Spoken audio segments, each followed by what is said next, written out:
In modern American politics, congressional hearings have become a kind of background noise. They are televised, clipped, memed, and forgotten in rapid succession. Most follow a familiar pattern: partisan grandstanding, rehearsed outrage, and exchanges designed more for social media than for governance. Viewers have grown accustomed to speeches that sound dramatic, but ultimately leave little behind beyond fleeting headlines. Against that backdrop, it takes something unusual for a moment inside a hearing room to register as genuinely consequential. What made Representative Jasmine Crockett's remarks stand out was not their volume or their emotional intensity, but their structure. This was not a rant. It was not improvisational outrage. It was a methodical presentation that resembled an opening argument, built deliberately and anchored in the language of oversight rather than spectacle. From the outset, Crockett framed her remarks around power, how it is used, how it is constrained, and what happens when those constraints weaken. Instead of beginning with personalities or partisan labels, she started with outcomes, the lived consequences for ordinary Americans when federal authority is exercised without accountability. Her argument rested on a simple but unsettling premise: that the federal government, under the current administration, is increasingly being used not as a neutral enforcer of law, but as a political instrument. This was not presented as a hypothetical risk or a distant fear. It was framed as a present reality, already unfolding in communities across the country. One of the most striking elements of her approach was the way she inverted the usual rhetorical flow. Rather than starting with accusations and then searching for justification, she began with institutional norms. She referenced the purpose of federal agencies, the constitutional role of Congress, and the foundational expectation that the executive branch operates within legal boundaries. Only after establishing those benchmarks did she introduce examples that, in her view, demonstrate how far current practices have drifted from those standards. This sequencing matters. It signals that the issue at hand is not ideological disagreement, but institutional decay. Crockett described an America in which the exercise of federal power has taken on an increasingly militarized character. She spoke of operations that resembled domestic deployments rather than civilian law enforcement actions, of detentions that occur before explanations, and of enforcement tactics that leave communities uncertain about their rights. Importantly, she did not frame this as something affecting only undocumented immigrants or political activists. She explicitly warned that even American citizens face increased risk in an environment where the boundaries of authority are blurred and oversight is weak. The message was clear: when rules bend for some, they eventually break for everyone. What elevated her remarks beyond standard political critique was her insistence on specificity. She did not rely on vague language about authoritarianism or corruption in the abstract. Instead, she pointed to concrete mechanisms: investigations that stall, subpoenas that go unanswered, agencies that appear to operate with political immunity. This focus on process, rather than personality, allowed her to make a broader argument about governance. Democracies do not collapse only through dramatic coups or constitutional rewrites. More often, they erode gradually through the normalization of exceptions and the quiet abandonment of enforcement.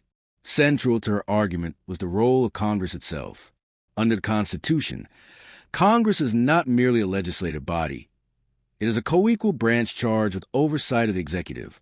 Hearings, subpoenas, and budgetary authority are not ceremonial tools.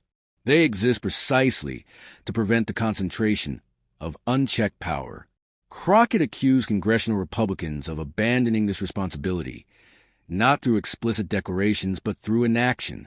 By failing to press investigations, by tolerating defiance of subpoenas, and by prioritizing loyalty to the president over institutional duty, she argued that Congress has weakened its own authority. This accusation cuts deeper than partisan disagreement because it challenges the very logic of representative government. Oversight is not meant to be comfortable. It is inherently adversarial, even when conducted within the same party. When lawmakers decline to ask hard questions because doing so might inconvenience allies, the system ceases to function as designed. Crockett framed this not as a moral failing of individuals, but as a structural collapse with long-term consequences. Once oversight becomes optional, law enforcement becomes selective. A defining feature of her remarks was the way she grounded her claims in the judiciary. Rather than asking the audience to take her word for it, she cited rulings from federal judges, including Republican-appointed judges, who have explicitly criticized the administration for lawless behavior. These judicial statements were not rhetorical flourishes. They were formal opinions issued in response to specific cases. By referencing them, Crockett demonstrated that concerns about executive overreach are not confined to one party or ideology. When judges appointed by different administrations reach similar conclusions, it signals a systemic issue. The language used by those courts was stark. Judges warned against federal officials flaunting the laws they are sworn to enforce. They cautioned that allowing constitutional rights to depend on executive grace would constitute a dereliction of judicial duty. Crockett's decision to quote these rulings served a strategic purpose. It undermined attempts to dismiss her critique as partisan theater and reframed it as an institutional alarm echoed across branches of government. The courts, traditionally reluctant to enter political disputes, were signaling that legal norms were being tested. From there, Crockett moved to a broader claim that the administration has constructed what she described as a pay-for-play culture in which access and loyalty are rewarded while scrutiny is punished. This was not presented as a single scandal, but as a pattern. Investigations into allies appear to slow or disappear. Critics face aggressive enforcement. Public narratives shift repeatedly to avoid accountability. Each individual instance might be explained away in isolation, but taken together, they form a recognizable structure, one in which power insulates itself from consequence. A key strength of Crockett's remarks was her restraint. She repeatedly emphasized that raising questions is not the same as declaring guilt. Oversight exists precisely because investigations are meant to determine facts, not assume them. Her critique was aimed at the suppression of process rather than the outcome of any particular case. In a functioning democracy, investigations proceed regardless of whom they inconvenience. When investigations are halted for political reasons, innocence and guilt become irrelevant because the system has already failed. This framing allowed her transition naturally into examples that illustrate how public trust erodes. Trust in government does not vanish overnight. It degrades incrementally. Each time an explanation changes, each time transparency is promised and then withdrawn, each time accountability is deferred indefinitely. Crockett argued that the public is not confused because the issues are complex, but because official narratives are inconsistent. When facts are treated as optional and explanations shift with political convenience, citizens lose confidence not only in leaders, but in institutions themselves. Underlying all of this was a recurring theme: the human cost of institutional breakdown. Crockett reminded the committee that when accountability collapses at the top, it does not remain confined to elite circles. It filters downward into everyday life. Communities already subject to heavy policing feel the effects of militarized enforcement first. Victims of violent crime feel it when prevention programs are cut while political allies remain shielded. Career civil servants feel it when loyalty becomes more important than professionalism. The damage is diffuse but cumulative.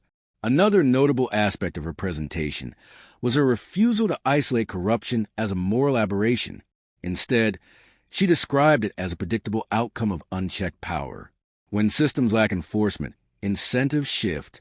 Loyalty becomes more valuable than competence. Silence becomes safer than dissent. Over time, these incentives reshape institutions from within. Crockett's warning was not simply that wrongdoing exists, but that the conditions enabling it are being actively maintained. By structuring her remarks in this way, Crockett positioned herself less as a partisan advocate and more as an institutional critic. She did not ask the audience to share her political preferences. She asked them to consider whether they are comfortable with a government in which accountability depends on affiliation rather than law. This question cuts across ideological lines. A system that protects today's allies can just as easily persecute tomorrow's opponents. What made the moment resonate was not that it revealed entirely new information, but that it connected disparate threads into a coherent narrative. Many of the examples she referenced had circulated independently in news reports, court filings, or public statements. What Crockett did was assemble them into a framework that highlighted cause and effect. When oversight weakens, corruption thrives. When courts are ignored, rights become conditional. When Congress abdicates its role, power consolidates elsewhere. In that sense, her remarks function less as an accusation and more as a warning. Democracies rely not on the virtue of individuals, but on the resilience of systems. Those systems depend on friction, on institutions pushing back against one another to prevent abuse. Remove that friction, and the machinery of government begins to run unchecked. Crockett argued that this is the moment the country finds itself in now, a period where guardrails exist on paper, but are increasingly disregarded in practice. The significance of this hearing, then, lies not in its viral potential, but in its record. Congressional hearings create transcripts. They establish official acknowledgement of concerns. They preserve arguments that cannot be easily erased. Crockett placed a critique into that record deliberately, naming patterns and citing authorities, so that they could not be dismissed as casual commentary, whether or not immediate consequences follow. The questions have been formally asked, and the answers, or lack thereof, will matter. Ultimately, Segment 1 sets the foundation for everything that follows. It establishes that the issue at hand is not one scandal or one official, but a broader shift in how power is exercised and constrained. It introduces the idea that corruption is not always loud or obvious. Often, it is procedural, bureaucratic, and normalized through repetition. And it frames the central tension that will run through the rest of the series. Whether American institutions still function as checks on power, or whether they are being repurposed to serve it. The first step in understanding the significance of Crockett's remarks is recognizing the subtle ways in which power can consolidate without attracting immediate public attention. Modern governance often operates behind layers of bureaucracy, legal jargon, and procedural norms that obscure decision-making from ordinary citizens. It is precisely in these opaque spaces that unchecked authority can thrive. Crockett's insistence on illustrating concrete examples was a way to make the invisible visible. By citing actual cases, court rulings, and procedural anomalies, she provided a roadmap for understanding a process that otherwise might seem abstract or theoretical. The danger, as she implied, is that when violations of law and process occur gradually, the public may not notice until the consequences are irreparable. Her remarks also emphasize the principle of predictability in governance. A system that operates according to clear rules allows citizens to understand their rights, anticipate consequences, and hold leaders accountable. When officials operate outside these boundaries, predictability vanishes. Citizens are left unsure of what protections apply, when enforcement will be selective, and who can be trusted to uphold the law. This uncertainty is not merely psychological. It has tangible effects on behavior. Communities may avoid reporting crimes. Civil servants may hesitate to take necessary actions, and ordinary Americans may self-censor to avoid running afoul of ambiguous enforcement.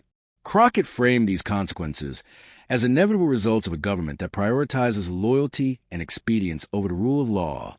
An important aspect of her argument was the interplay between public perception and institutional reality. Public trust is not built solely on legal compliance. It is built on consistent, transparent, and fair application of the law. When leaders shift narratives, delay accountability, or shield allies, the public perceives that some individuals are above the law. This perception can erode compliance voluntarily. If ordinary citizens believe that the powerful can act without consequence, they may begin to emulate similar behavior, whether in business, local government, or everyday interactions. Crockett highlighted that this erosion is systemic, meaning it affects behavior at every level, not just among elected officials.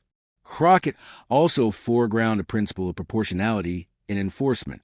In a functional democracy, the allocation of government resources should reflect societal needs and legal priorities. When agencies are redirected to serve political ends or investigations are selectively halted, resource distribution becomes skewed. Programs designed to prevent crime, assist victims, or protect communities may be underfunded or cut entirely, while politically favored actors remain insulated. Crockett's emphasis on the juxtaposition between militarized action in some areas and underfunded protection in others illustrated how priorities are being distorted. The result, she argued, is a governance model that sacrifices ordinary citizens' safety to maintain political advantage. The modern federal government is vast, complex, and capable of extraordinary feats when functioning according to law and principle. Yet, as Representative Jasmine Crockett outlined in the prior segment, that capability can also be repurposed in ways that make ordinary citizens vulnerable, often without their awareness. Segment 2 examines one of the most visible manifestations of this problem: the militarization of federal agencies and the erosion of civil protections. Crockett's remarks made clear that when enforcement authority becomes politicized or weaponized, the consequences ripple outward in both tangible and intangible ways, altering communities, chilling dissent, and undermining the very principles that are meant to safeguard liberty. Crockett began by emphasizing the principle that federal agencies are intended to serve the public impartially. Their authority is derived from law, their scope limited by regulations, and their primary obligation to enforce the rules in a neutral, predictable manner. In a properly functioning system, enforcement is guided by evidence, risk assessment, and legal standards rather than political loyalty. When that impartiality is compromised, even subtly, the consequences are profound. Citizens may find themselves at the mercy of operations conducted not to protect them, but to advance specific political objectives. These operations often carry a veneer of legality or national security, making them difficult to contest or even recognize. One of the most striking points Crockett made was the normalization of militarized tactics in domestic contexts. Agencies that historically conducted civilian law enforcement, whether investigating fraud, trafficking, or other federal offenses, have increasingly adopted a posture more commonly associated with military units. Heavy equipment, tactical gear, rapid deployment teams, and aggressive show-of-force strategies are now used in situations where de-escalation or community-based interventions might previously have sufficed. Crockett framed this as not merely symbolic, but operationally consequential.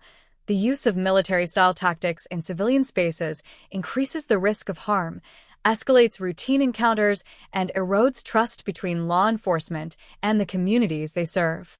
Moreover, Crockett highlighted the selective application of these tactics. Militarization is not evenly distributed. It is often concentrated in areas that are politically significant, socially marginalized, or where oversight is weak. Communities that are already vulnerable, whether due to socioeconomic status, racial demographics, or political alignment, bear the brunt of aggressive federal interventions. Meanwhile, elite enclaves or politically connected individuals often experience a level of insulation from scrutiny. This creates a dual system of protection and exposure, undermining the idea of equality under the law. Crockett's framing of this duality was deliberate. She wanted the audience to understand that corruption and bias are not always measured in dollars or formal indictments, but in lived experience and differential treatment. Closely tied to the issue of militarization is the erosion of civil protections. Crockett emphasized that the Constitution and federal statutes exist to prevent arbitrary detentions, guarantee due process, and protect free expression. When federal authorities operate with impunity, these protections can become conditional. Citizens may be detained or investigated with minimal explanation, their personal freedoms constrained without recourse, and their ability to challenge governmental action curtailed. Crockett warned that even American citizens, long assumed to be fully protected, can be subjected to such practices. This assertion was not hyperbolic.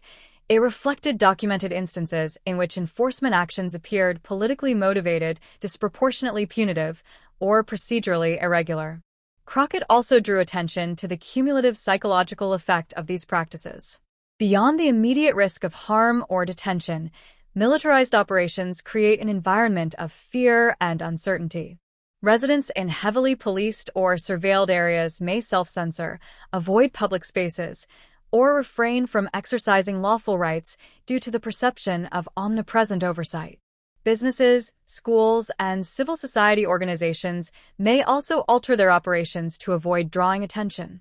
These changes are subtle yet profound, reshaping social behavior and civic engagement. Crockett's emphasis on human impact reinforced her central thesis. The consequences of militarized and politically influenced enforcement are not abstract. They are felt directly in homes, workplaces, and public spaces. A particularly salient point Crockett made was the combination of militarization with limited transparency. Enforcement actions, by necessity, involve discretion and operational secrecy, but when agencies also manipulate narratives, provide inconsistent explanations, or obscure records, accountability disappears. Citizens may be unaware that operations are underway, misled about their purpose, or denied access to evidence or recourse. Crockett framed this as a systemic problem. The lack of transparency allows misconduct to flourish, normalizes excessive force, and erodes public confidence. Transparency is not a favor, it is a safeguard. When it is withheld, the public becomes complicit by default, unable to challenge actions they cannot fully see. Crockett also emphasized the disproportionate targeting of political critics and marginalized communities. In her remarks, she pointed out that federal power is not evenly applied. Individuals who speak out against the administration, organize protests, or challenge policy decisions may be subjected to closer surveillance, unexpected inspections, or legal scrutiny. Communities with less political influence or access to resources are particularly exposed. The pattern is clear. When enforcement prioritizes political loyalty over rule of law standards, ordinary citizens, not elites, experience the consequences. This, Crockett argued, is not incidental. It is the predictable result of politicized power. Further, she highlighted the consequences for career civil servants and law enforcement professionals themselves. When agencies are pressured to prioritize political objectives over legal requirements, employees face difficult choices. Ethical officials may risk career penalties, retaliation, or marginalization if they resist directives that conflict with law or professional standards. Others may be incentivized to comply with improper actions to protect their position. Crockett framed this as a long-term threat to institutional integrity. Over time, the culture of neutrality, professionalism, and public service erodes, replaced by one of compliance and loyalty. The consequences are systemic, affecting not just individual citizens, but the internal health of the institutions tasked with safeguarding democracy.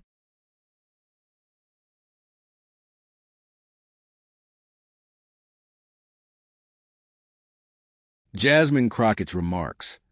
The manipulation of information and the erosion of transparency. At the heart of her argument was a handling of the Jeffrey Epstein files, a high-profile case with complex legal, political, and ethical dimensions. Crockett meticulously traced the shifting narratives surrounding these files, illustrating how public promises of transparency were repeatedly broken or manipulated. She emphasized that this pattern was not merely symbolic.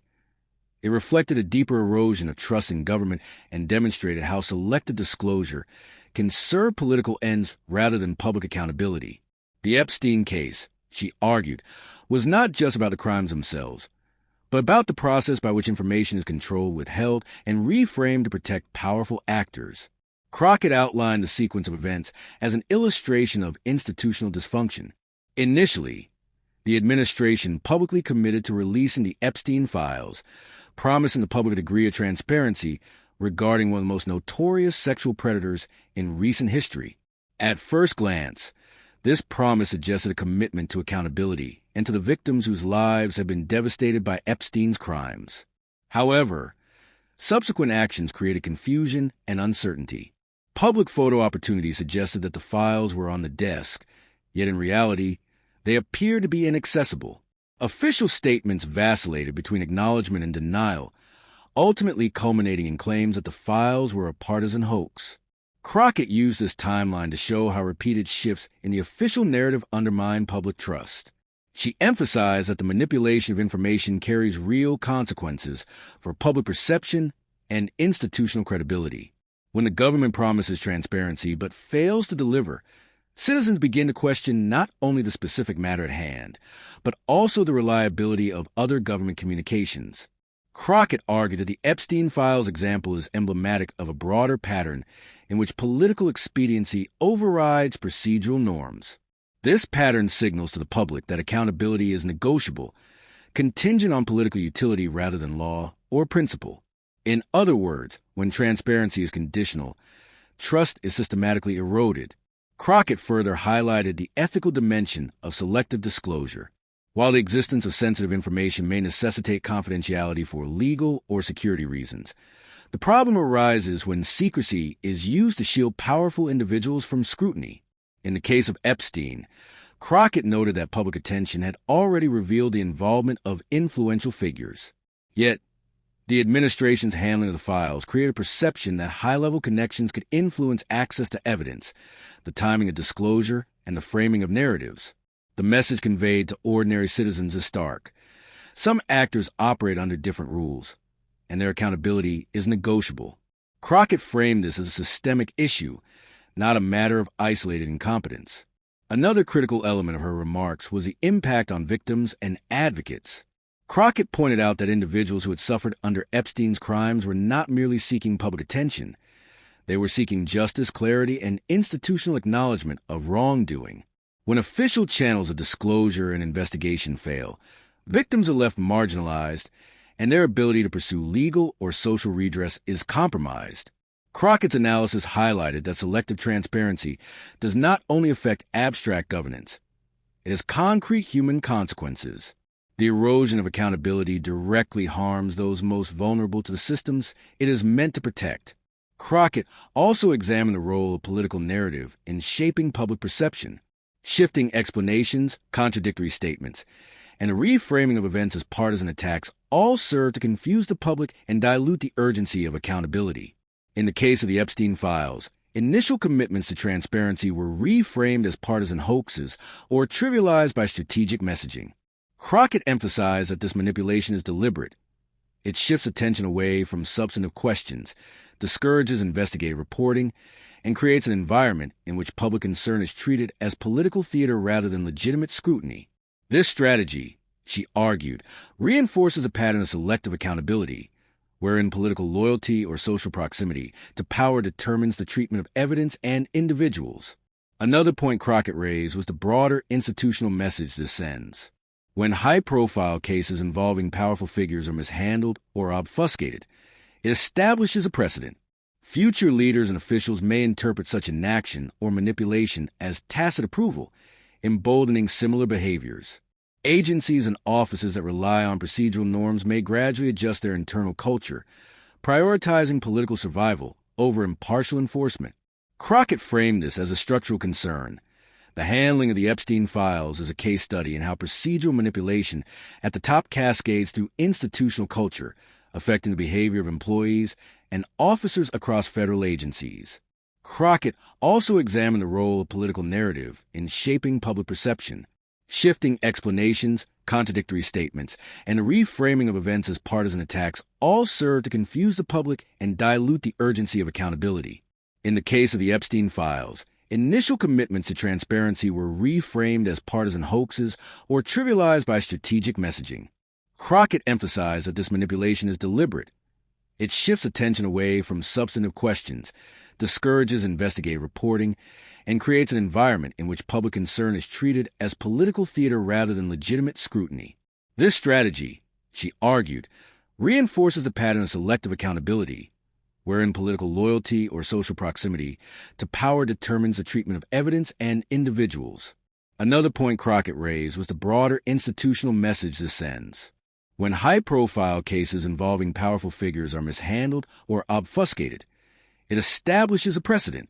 Future leaders and officials may interpret such inaction or manipulation as tacit approval, emboldening similar behaviors. Agencies and offices that rely on procedural norms may gradually adjust their internal culture, prioritizing political survival over impartial enforcement. Crockett framed this as a structural concern.